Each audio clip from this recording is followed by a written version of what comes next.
And welcome, bonjour à tout le monde. Bienvenue ici. My name is Lena Meyer, and I am a gender equality specialist. Yeah, like Tracy, I've been working in the human rights gender field for over 20 years now, many years at Global Affairs Canada. And I see some colleagues online from there. Hi, Manuel and others. Thank you for joining.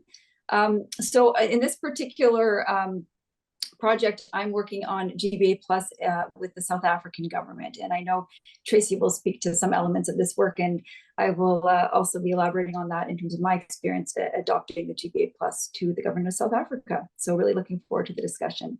Thanks so much.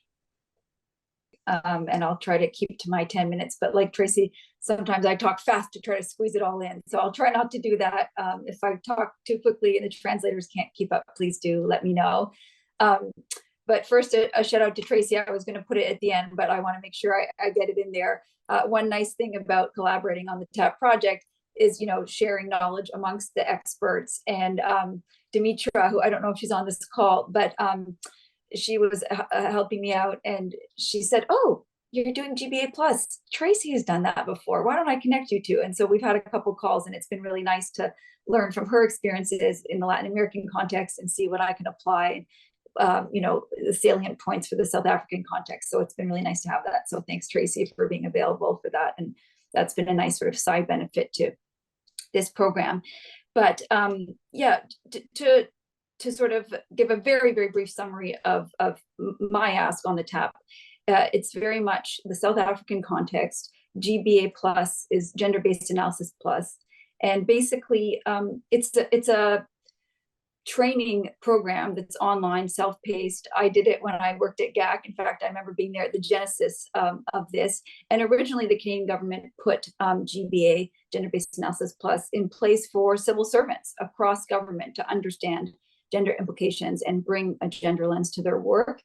It then became basically open source. So it went beyond the government, is now available for anyone, any member of the public anywhere in the world to access online.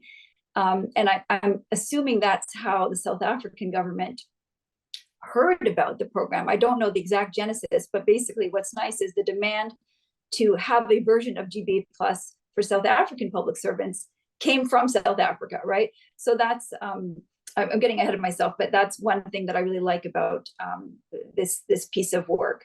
But yes, just for basic understanding, it's a small, short online course that is available to anyone. And in this case, the South African government said, we'd love to have something like this for our public service.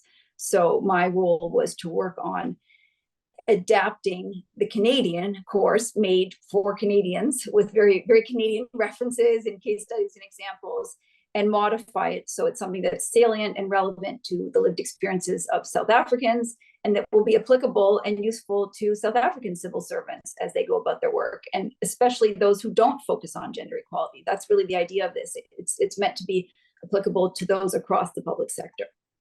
So that was the ask. What I will do is a bit of a sort of a presentation version of the praise sandwich. So I'll start with the positives.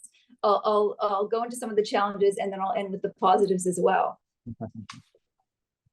Oh yeah, and just one thing to mention, that WAGE, so Canada's a gender equality department, this is still very much used by them, and they're actually in a process right now of updating the GBA Plus so that it's even more contextually salient, relevant, current, really putting a focus on that intersectionality piece, the First Nations piece, etc. So there will be a newer version, at least in Canada, of GBA Plus soon, and WAGE is working on that. And of course, I've been in touch with WAGE throughout this as well.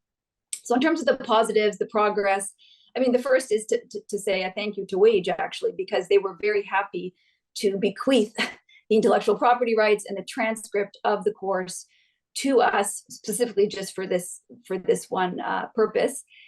And that was really helpful, because then we had kind of carte blanche to make the changes we wanted to, and to work with the South African government on that. The GBA Plus, another positive, I think remains very robust. As I mentioned, it's being updated, but I think there's a lot still that's very relevant and useful, especially to civil servants. And then the other real boon, I think, which I just mentioned, is that the request for this training came from the South Africans themselves. And I think that adds a lot of sort of currency and weight to the work we're doing. I also feel like there's a need for this work in South Africa. As we know, it's a country that has so many amazing things and quite a progressive constitution, but of course still many challenges when it comes to gender equality. And when I was there and speaking to some of the consultants and people who put together some of the other gender courses for the government, I really learned that this course would really provide complementarity to what already exists. There's quite a long, hefty 4-day gender mainstreaming course that currently exists.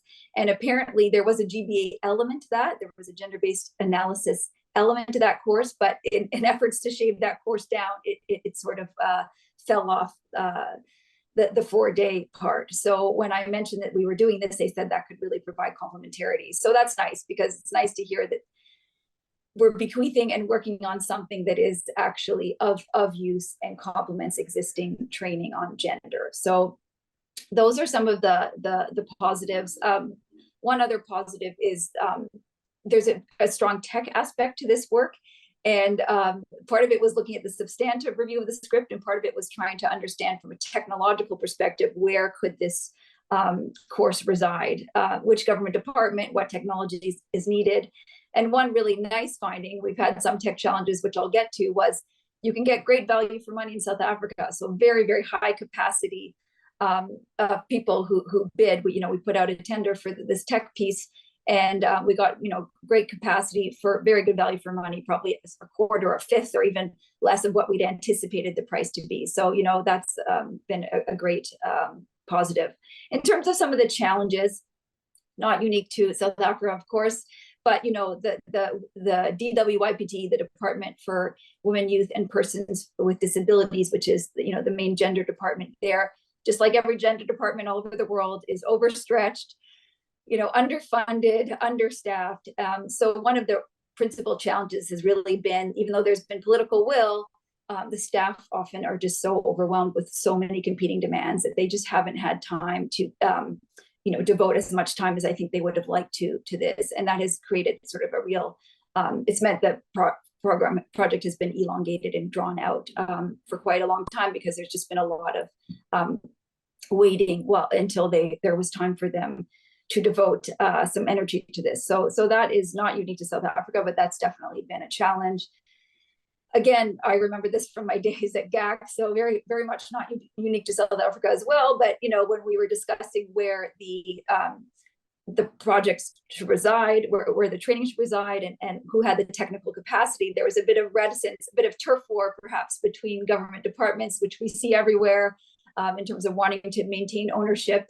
The gender department, the DWYPD, wanted to really have full ownership, but they actually lacked the capacity technologically to host it. So, again, sort of, we see this everywhere, some vying for ownership and attention amongst government departments, and that's been very much our reality too. But again, as a former civil servant for Canada, this is definitely not unique to South Africa. This is a universal challenge, I think, the time-limited nature of so many of these assignments and projects. It's hard to, as I said, this project has been elongated, but even with that, we probably don't have enough time. And again, there's very real challenges in South Africa of electricity, connectivity, load sharing, etc. Those are very still real challenges to our work and to the work of the civil servants in the gender department. Speaking of time challenges, I have just had my 2-minute warning from Morag, so very timely, Morag. I will just end with 2 more thoughts in terms of zooming out and sort of ending on the positive as well. I do feel like overall, though there have been some challenges, as I said, with the tech aspect and the capacity and time of the civil servants to devote to this, I do think that the fact that there was a demand is such a positive. And as Tracy has alluded to, really the implementation piece is going to be the real challenge. If civil servants do take this course and there is an uptake, how do they then make sure that they can make this a reality in their work? And that, frankly, will involve even more time and effort, guidance, time, patience, picking a few wins over all of them, and support. So that's really, this is just the baby challenge. The real challenge is in the implementation and in the sustainability for this. Because we haven't found a department that it can reside in yet, we are temporarily hiring a private company to host it. But that's obviously not a sustainable solution for the government. So how do we think about sustainability for this training going forward?